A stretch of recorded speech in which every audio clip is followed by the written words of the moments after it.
अमीर का बच्चा योग्य हो जाएगा क्योंकि उसे सुविधाएं मिलेंगी, सुविधाएं मिलने से योग्य हुआ, योग्य होगा तो अच्छा काम कर लेगा, इस वजह से उसकी इनकम ज्यादा होगी, इनकम ज्यादा होगी तो फिर से अमीर हो जाएगा। और इसलिए अमीर घरों में अमीरी का दुष्चक्र बना रहेगा। वो उसको दुष्चक्र नहीं कहेंगे, वो इसको अच्छा चक्र कहेंगे, लेकिन एक सामान्य बात है।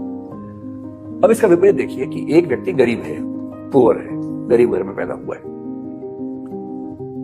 फिर बाद में उसका एक बेटा हुआ ए नाम का।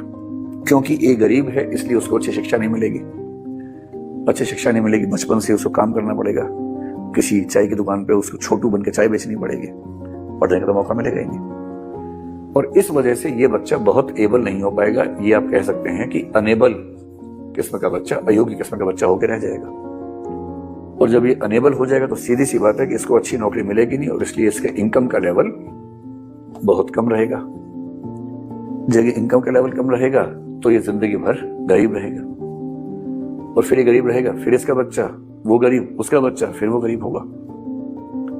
एक आध बच्चा संयोग से इस दुष्चक्र को तोड़ देगा, अखबारों में बड़ा बड़ा छपेगा उसके बारे में, और लोग ये भरोसा कर लेंगे कि गरीबी से हर व्यक्ति लड़ सकता है, जबकि ये बात सही नहीं है। गरीबी से लाखों में, हजारों में एक आध व्यक्ति लड़ पाता है, कुछ ही व्यक्ति लड़ पाते हैं।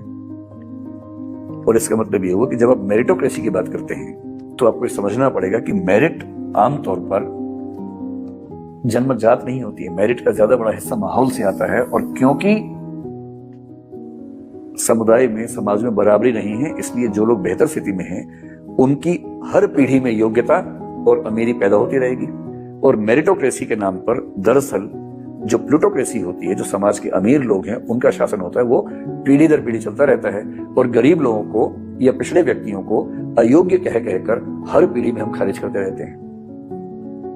इसलिए मेरिटोक्रेसी दरअसल मेरिटोक्रेसी ना होकर के प्लूटोक्रेसी है, अमीरों का साम्राज्य है, क्योंकि उनको सुविधाएं मिलती हैं, इसलिए वो ज्यादा योग्य अपने आप को साबित कर लेते हैं।